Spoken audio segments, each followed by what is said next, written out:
Hi, my name is Collyn Lee. I am a 27-year-old professional, also an herbalist, hiker, adventurer, what have you.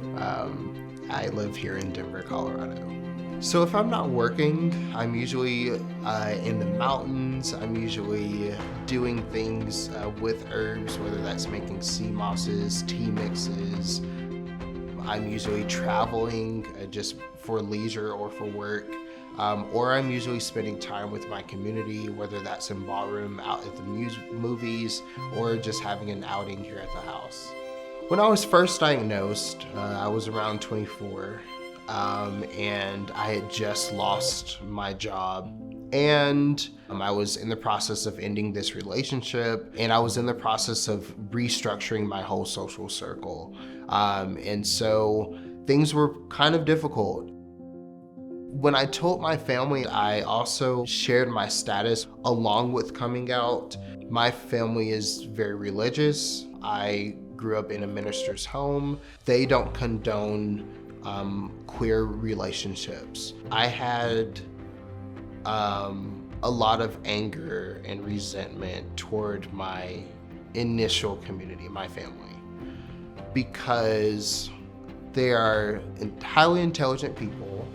They had taught me how to love, they taught me how to serve my community. So I had this immense disappointment with, if you're this smart and if you're this intelligent, why can't you see past this, small aspect of my life?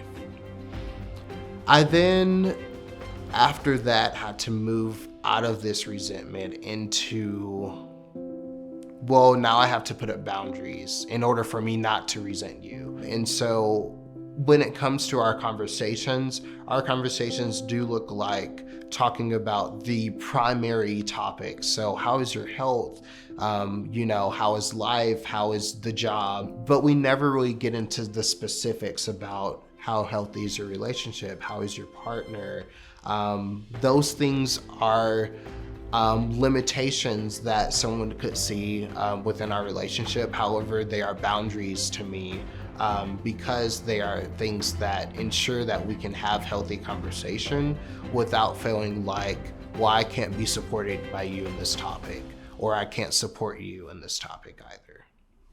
I've always had this idea of family, it's supposed to be with the people who you're related to. And I think out of that, to me, created this expectation of like, well, they're family, so they're supposed to understand XYZ. They're supposed to support you through XYZ, but that may not always be the case. And so when I kind of got that support from someone outside of that traditional support system, that really opened my eyes to know who truly can be your family, who can truly be there to support you, to know that there are people that you may not be related to. There are people that you may not even thought would be a part of your support system, but here they are ready to support you.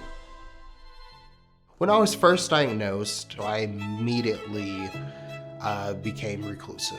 I immediately was in the house. I immediately felt like, even though you're young, you don't need to, you can't do these things anymore.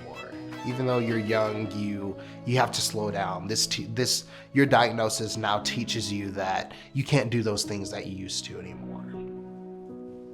And it's really taken me this last year or two, the mindset that I don't have to hold myself back in that way anymore. I'm still young, I can do the things that I want. And whether if I were 24 or 34, I could still travel the world, I could still go where I want to, regardless of my diagnosis.